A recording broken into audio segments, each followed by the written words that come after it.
Donc là, ce que j'ai fait, c'est que j'ai débranché tous les tuyaux de retour sur les injecteurs. Donc si jamais vous voulez enlever les injecteurs, il faut bien faire attention à une chose, c'est que faut bien déjà revoir, prendre une photo, moi c'est ce que je fais toujours, savoir où ils sont.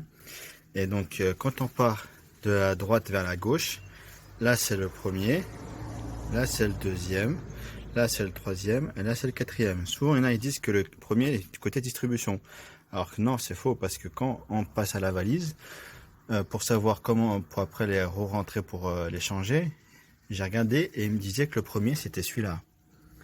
Donc ça confirme bien ce que je disais, ça part de la droite vers la gauche le premier. Moi ce que je fais, c'est qu'à chaque fois que je les enlève, je les marque 1, 2, 3, 4, comme ça après j'ai pas de problème pour les remonter. Parce que si vous mettez le premier à la place du deuxième et le troisième à la place du quatrième, bah vous êtes sûr que votre voiture elle va pas démarrer. Hein. Parce que ce sera pas ce qui est écrit dans le calculateur. Après là, ici là, vous avez le capteur de pression rail. Et celui-là il se divise avec une clé de 27 ou une douille de 27.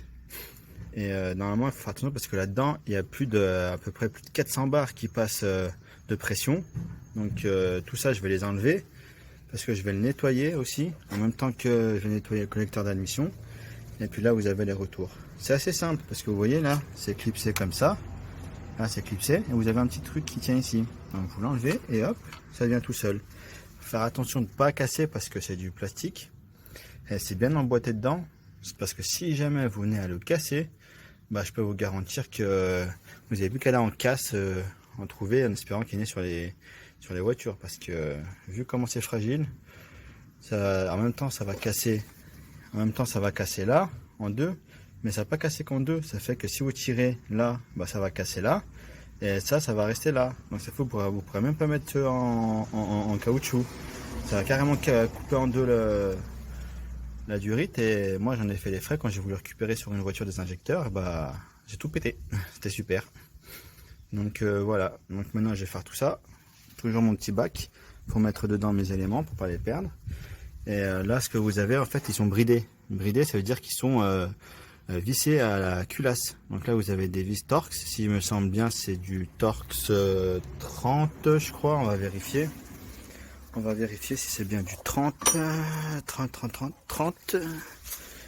je crois que c'est pas 30, je crois que c'est du 40 un peu plus. Ouais. Ça doit être du 45, ou je dirais même du 55, vous savez quoi, je dirais même du 50, ouais. Non pas 55, 50. Normalement ça doit être du 50. Ah non, vous voyez, je me suis trompé. C'est 45. Donc ce sera bien des Torx de 45. Et normalement, ça devrait y aller. Voilà. Donc elles sont bridées. Et pour dévisser, c'est du Torx 45. Donc vous y allez doucement. Si vous avez une péteuse, c'est mieux. Mais moi, je ferai pas la péteuse. Moi, je préfère le faire avec le cliquet. Pas aller trop fort parce que si jamais on pète quoi que ce soit, bah après on est niqué parce qu'on peut plus enlever la vis. Et vous verrez parce qu'en fait ils tiennent, grâce à un petit, une espèce de ah bah attendez je vais vous montrer parce que j'en ai d'autres là-bas. Ils tiennent en fait par rapport à ça. Ils sont bridés là-dedans donc ça fait qu'ils peuvent ni monter ni descendre. Donc c'est pour ça que on peut pas les enlever. Vous voyez là, j'ai deux capteurs de pression rail, plus les injecteurs nettoyés.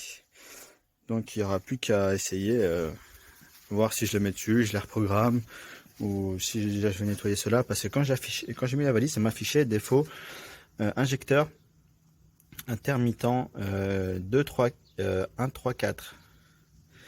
Donc ça fait que ça mettait 1, 3, 4. 1, 2, pardon, 1, 2 et 4, excusez-moi, c'est 1, 2, 4 ça affichait. Donc du coup, ce que je vais faire, c'est que bah, je vais y enlever, je vais nettoyer et puis voilà. Allez, tout à l'heure. Donc voilà, maintenant que j'ai enlevé toutes les brides, je vais vous montrer comment enlever l'injecteur. Donc l'injecteur il est comme ça. Donc le plus souvent, s'il y a trop de calamine ou de la rouille ou quoi que ce soit, vous n'arriverez pas à l'enlever. Donc ce qu'il faut faire, c'est que vous le prenez et puis vous le faites tourner un peu comme ça. Vous faites droite, gauche, droite, gauche, droite, gauche, droite, gauche. Et au bout d'un moment, l'injecteur, il doit venir. Et voilà. Regardez. Il y a de la rouille. il y a un peu de calamine. Et en fait là, je sais pas si on le voit bien, mais là au bout, en fait, c'est ce qui envoie le gasoil depuis les injecteurs. Et c'est pas mal taché. Donc regardez, hop, on va mettre là.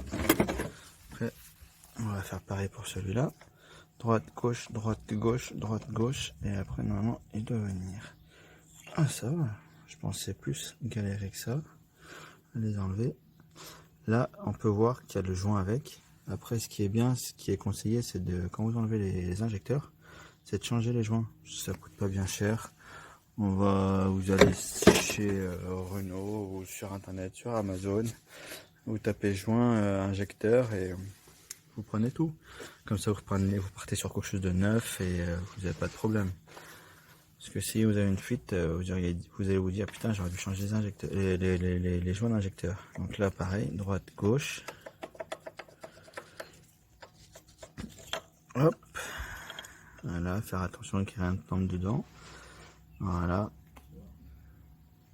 Pareil, joint d'injecteur. 3. Et voilà le quatrième. Droite, gauche. Droite, gauche, droite, gauche. Et hop là. Et voilà. Ah, lui, il a bien ramassé, lui, par contre. Donc voilà. C'était comment enlever les injecteurs. Là, vous voyez, vous avez les trous. Donc, faut super faire attention parce que s'il y a quelque chose qui tombe là-dedans, et ben c'est mort. Donc voilà. Allez.